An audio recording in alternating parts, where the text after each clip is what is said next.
Bismillahirrahmanirrahim. Assalamualaikum warahmatullahi wabarakatuh. Alhamdulillahirabbil alamin. Hamdan katsiran thayyiban mubarakan fihi kama yuhibbu rabbuna wa yarda. Asyhadu an la ilaha illallah wa la syarika lahu wa asyhadu anna Muhammadan abduhu wa rasuluhu sallallahu alaihi wa ala alihi wa sahbihi wa tabi'in wa tabi'i tabi'in wa man tabi'ahum bi ihsanin ila yaumiddin. Ikhwani fillah rahimani wa rahimakumullah, barakallahu fikum. Alhamdulillah, di kesempatan kali ini kita bisa bertemu kembali. Insyaallah kita akan melanjutkan pelajaran kita di pelajaran sirah. Nah, barakallahu fikum. Sekarang kita masuk di bab yang kedua, yaitu fase pertama masa kenabian di Madinah. Setelah kita membahas fase yang pertama, ya, yaitu kenabian di Mekah, ada dua fase ya, fase pertama dan fase terakhir. Sekarang kita masuk di fase pertama kenabian di Madinah. Nah, barakallahu fikum. Yang pertama adalah kedatangan Nabi Muhammad SAW di kota Madinah. Nah, beliau hijrah ke Madinah bersama dengan sahabat yang mulia yaitu Abu Bakar As-Siddiq. Nah, setelah beberapa kali mengalami rintangan, hambatan dari orang-orang musyrikin Quraisy, tapi dengan izin Allah akhirnya mereka berdua selamat sampai di kota Madinah. Nah, barakallahu fikum. Bertepatan pada hari Senin tanggal 12 Rabiul Awal tahun ke-14 kenabian, Nabi Shallallahu Alaihi Wasallam tiba di daerah Kuba, di daerah Kuba. Kemudian mereka bertemu dengan kaum muslimin di sana dengan penuh kegembiraan. Mereka pun bertakbir, bersyukur atas nikmat yang besar. Nah, kemudian setelah itu beliau SAW tinggal beberapa hari di Kuba dan membangun Masjid Kuba. Ini adalah masjid yang pertama kali dibangun, yaitu Masjid Kuba. Nah, barakallahu fikum. Kemudian Rasulullah SAW setelah beberapa hari di Kuba melanjutkan perjalanan ke Madinah. Nah, dan akhirnya pun beliau sampai di Madinah dengan disambut dengan sambutan yang sangat luar biasa dari penduduk Madinah. Nah, kemudian beliau Shallallahu Alaihi Wasallam ketika sampai di Madinah memberi nama orang-orang yang hijrah disebut muhajirin, dan kemudian orang-orang yang dari Ansor yang menolong orang-orang muhajirin disebut dengan kaum Ansor. Nah, barakallahu fikum. Kemudian ini adalah awal-awal dakwah beliau di kota Madinah. Nah, sebelumnya diketahui bahwasanya sebelum diganti nama menjadi kota Nabi, menjadi Madinah, dulu Madinah adalah namanya Yathrib, Yathrib. Nah, setelah Rasul tiba di Madinah, kemudian mengganti nama Yathrib menjadi kota Madinah. Nah, barakallahu fikum. Kemudian kegiatan Nabi SAW ketika di Madinah, yang pertama adalah membangun membangun masjid dan beberapa kamar beliau di samping Masjid Nabawi. Nah, barakallahu fikum. Dari ketika beliau SAW tiba di Madinah dengan mengendarai onta. Nah, nama onta beliau adalah Al-Qaswa. Ini onta dibiarkan berjalan begitu karena dibimbing oleh wahyu. Para sahabat itu ingin berlomba-lomba untuk menjamu Rasul Shallallahu Alaihi Wasallam. Tetapi onta ini dibiarkan untuk berjalan, kemudian akhirnya menderum atau berhenti. Kemudian duduk di salah satu depan rumahnya sahabat Abu Ayyub Al-Ansari. Nah, maka sangat bahagia sahabat tersebut. Kemudian Rasulullah SAW tinggal sementara di rumahnya Abu Ayyub Al-Ansari radhiyallahu anhu. Kemudian di sekitar itu juga dibangun Masjid Nabawi. Nah, barakallahu fikum. Kemudian yang kedua adalah mempersaudarakan antara kaum muhajirin dan Ansar, untuk mempererat persaudaraan di antara mereka. Kemudian yang ketiga adalah membuat perjanjian dengan kaum Yahudi. Ini yang terkenal dengan piagam piagam Madinah. Salah satu isi perjanjian tersebut adalah mereka orang-orang Yahudi dijamin memeluk agama mereka dan harta mereka juga aman, dengan syarat mereka ikut bersiaga bersama kaum muslimin untuk melawan setiap musuh yang berusaha menyerang Madinah. Ini isi perjanjiannya. Namun pada kenyataannya orang-orang Yahudi ini melanggar atau tidak menepati perjanjian tersebut. Nah, barakallahu fikum. Kemudian kita masuk ke fase pertama dari jihad Rasul SAW dan juga para sahabatnya, tentang disyariatkannya jihad dan tujuan dari jihad tersebut. Di antara dalil memerintahkan Rasul SAW untuk berjihad, berperang di jalan Allah, yaitu dari surah Al-Baqarah ayat 190 Waqatilu fi sabilillahi alladhina yuqatilunakum wa la ta'tadu innallaha la yuhibbul mu'tadin, dan perangilah di antara perangilah di jalan Allah orang-orang yang memerangi kamu. Tetapi janganlah kamu melampaui batas, karena sesungguhnya Allah tidak menyukai orang-orang yang melampaui batas.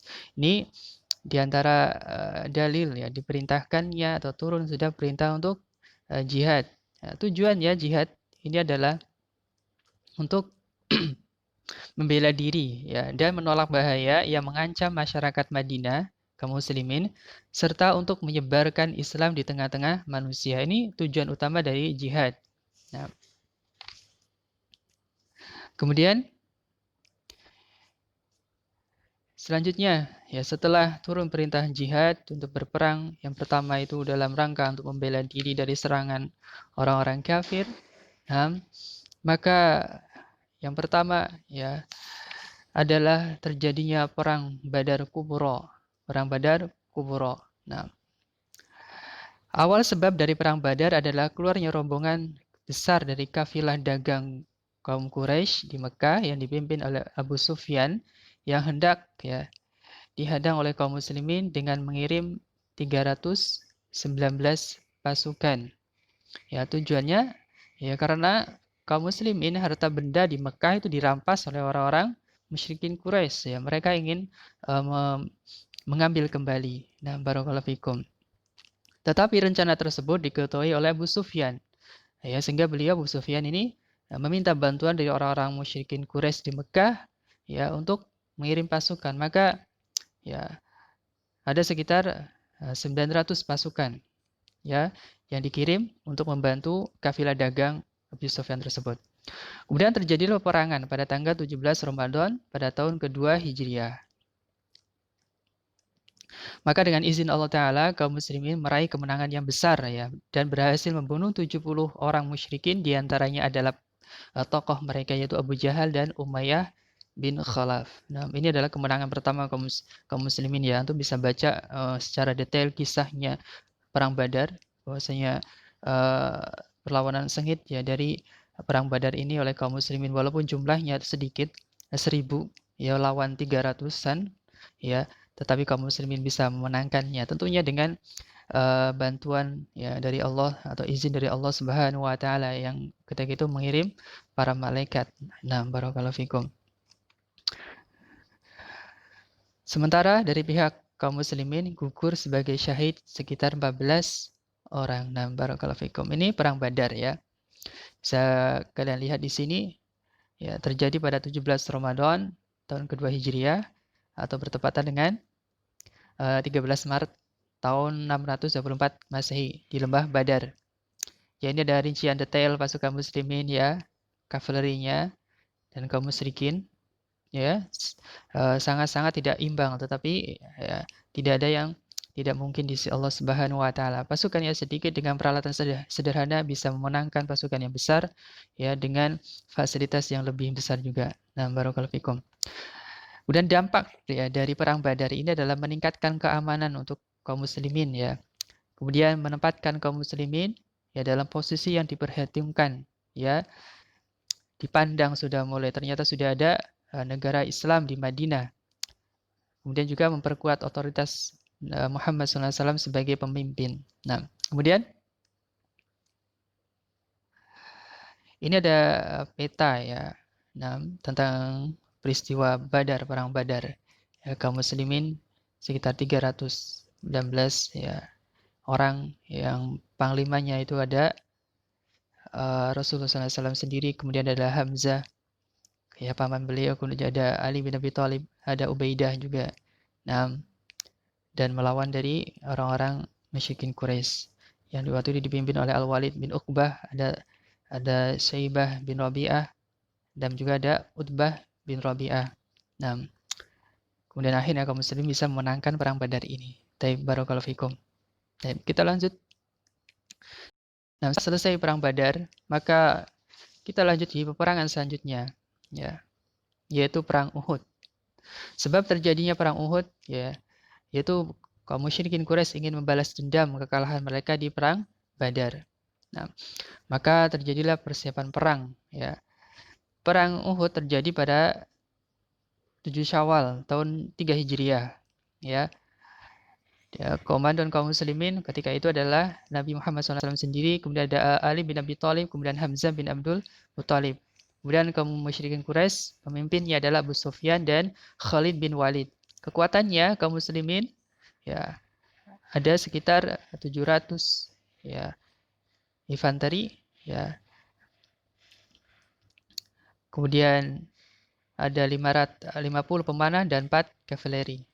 Dan kaum musyrikin Quraisy ada sekitar 3.000 ya. Jadi sekitar jumlahnya itu sebenarnya tidak imbang ya. Nah, kaum muslimin itu sekitar 1.000 pasukan, sementara orang-orang musyrikin Quraisy sekitar 3.000 pasukan. Nah, kita lanjutkan ketika peristiwa perang itu terjadi. Awal kemenangan itu akan diraih kaum muslimin ya. Kaum musyrikin Quraisy berhasil didesak mundur ya. Sehingga orang-orang mengira, kaum muslimin mengira kaum musyrikin Quraisy sudah kalah. Sehingga ya dari kelompok pemanah yang berada di atas bukit ya ini melanggar perintah. Mereka buru-buru turun dari bukit untuk mengambil ghanimah ya. Nah, inilah kesalahan ya. Sehingga pada waktu itu melihat pasukan pemanah turun dari gunung ya, kemudian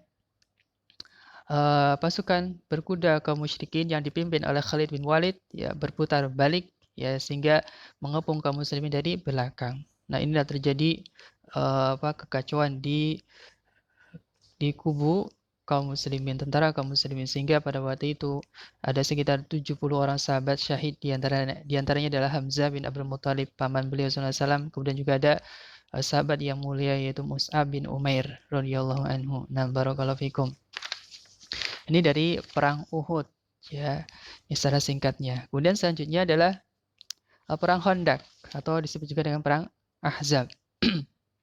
Sebab terjadinya yaitu bersatunya kabilah-kabilah Arab dan juga orang-orang Yahudi dan juga orang-orang musyrikin, orang-orang munafik ya, untuk menyerang kaum muslimin di Madinah. Ya. Kemudian saat terjadi perang adalah karena melihat jumlah orang-orang ya musyrikin Quraisy yang bersekutu dengan kabilah-kabilah yang lain yaitu sangat banyak, maka untuk menghambat ya mereka maka dibuatlah parit ya atas usul dari sahabat Salman Al-Farisi ya tujuannya untuk menghambat agar pasukan musuh tidak sampai ke kota Madinah. Nah, kemudian terjadinya perang ya terjadi pada bulan Syawal tahun 5 Hijriah ya. Ada sekitar 10.000 pasukan gabungan kaum musyrikin yang dipimpin oleh Abu Sufyan. Kemudian hasil peperangan ya dengan pertolongan Allah Taala kaum Ahzab ya yang bersekutu tadi ya akhirnya kabur ya dan kembali ke negeri mereka dengan dua sebab. Yang pertama, timbulnya keraguan dari golongan musyrikin Yahudi karena adu domba oleh sahabat Nuaim bin Mas'ud ya, seorang dari Bani Ghatafan ya yang mengadu domba mereka ya. Nanti detailnya bisa untuk baca sendiri ya. Kemudian sebab yang kedua adalah angin kencang dan guntur yang menerbangkan kemah-kemah mereka sehingga mereka tidak tahan lagi untuk mengepung kota Madinah dan akhirnya pun mereka tidak tahan dan balik ke kota Mekah. Dengan izin Allah Ta'ala akhirnya kaum muslimin menangkan perang Khandaq ini ya dengan tidak terjadi perang ya, hanya terjadi perang tanding satu lawan satu saja. Nah, barakallahu fikum. Tapi ini dari replika perang Ahzab ya. Jadi ini ketika para sahabat menggali parit ya yang cukup besar sehingga kuda tidak bisa loncat ya, sehingga pasukan musuh tidak bisa masuk ke kota Madinah. Dan juga kisahnya itu sangat menarik untuk kita simak ketika perang Ahzab ya. Ini ada batu besar, ada kendala kaum muslimin sehingga tidak bisa melanjutkan buat parit. Namun akhirnya Rasulullah SAW turun tangan kemudian bisa menghancurkan batu besar tersebut. Baik. Nah, nanti antum bisa baca sendiri kisahnya dari perang Ahzab ini. Nah, barakallahu fikum. Ini dari sesi terakhir ya.